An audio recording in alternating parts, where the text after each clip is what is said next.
আসন্ন কোপা আমেরিকায় ব্রাজিলকে শিরোপা এনে দিতে চান দলটির তরুণ সেনসেশন এনরিক, তবে তাতে বড় বাধা হিসেবে দেখছেন চিরপ্রতিদ্বন্দ্বী আর্জেন্টিনাকে। তার মতে লিওনেল মেসিকে ছাড়াও বিশ্ব চ্যাম্পিয়ন আর্জেন্টিনা শক্তিশালী এক দল, তাই শিরোপা জিততে হলে হারাতে হবে বর্তমান বিশ্বসেরাদের।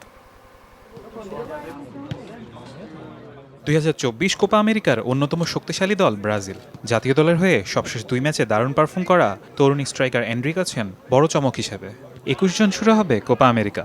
ডি গ্রুপের রেকর্ড 5 বারের বিশ্ব চ্যাম্পিয়ন ব্রাজিল খেলবে কলম্বিয়া, প্যারাগুয়ে ও কোস্টারিকার বিপক্ষে। সবশেষ আসরে ঘরের মাঠে চিরপ্রতিদ্বন্দ্বী আর্জেন্টিনার কাছে শিরোপা বিসর্জন দিতে হয়েছিল সেলেসাওদের। এবারও শিরোপার লড়াইয়ে মেসি ডি মারিয়াদের বড় প্রতিপক্ষ হিসেবে মানছেন দলটির তরুণ এই সেনসেশন।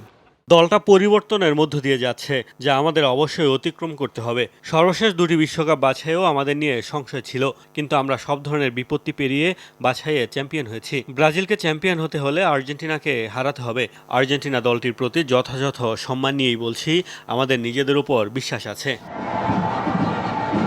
2021 সালে মেসির নেতৃত্বে কোপা আমেরিকার শিরোপা জিতে আর্জেন্টিনা। ব্রাজিলের ঐতিহ্যবাহী মারাকানা স্টেডিয়ামে ফাইনালে স্বাগতিকদের 1-0 গোলে হারায় তারা। এবারের আসরের জন্য এখনও দল ঘোষণা না করলেও মেসির খেলা অনেকটাই নিশ্চিত। তবে কোনো কারণে তারকাই ফরোয়ার্ডের খেলা না হলেও আর্জেন্টিনাকেই ফেভারিট হিসেবে দেখছেন এনরিক। আর্জেন্টিনা দলে সবসময় বেশ কয়েকজন বড় তারকা ছিল এবং কেউই একা দলকে চ্যাম্পিয়ন বানাতে পারেনি। এমনকি মেসি ছাড়াও আর্জেন্টিনা যে কোনো প্রতিযোগিতায় অন্যতম ফেভারিট, তাদের হারানো খুব কঠিন। ব্রাজিলের নতুন বিস্ময়বালক তকমা পাওয়া এনরিক আগামী 21 জুলাই 18 বছর পূর্ণ করবেন। এরপর আনুষ্ঠানিকভাবে হয়ে যাবেন রিয়াল মাদ্রিদের খেলোয়াড়। ইউরোপে প্রীতি ম্যাচগুলোতে ইংল্যান্ডের বিপক্ষে জয় ও স্পেনের বিপক্ষে ড্র করে দারুণ আত্মবিশ্বাসী এনরিক। কোপা আমেরিকায় ব্রাজিলের হয়ে দারুণ কিছু করার অপেক্ষায় এই তরুণ ম্যাজিশিয়ান। ফারহান ইসান, যমুনা স্পোর্টস।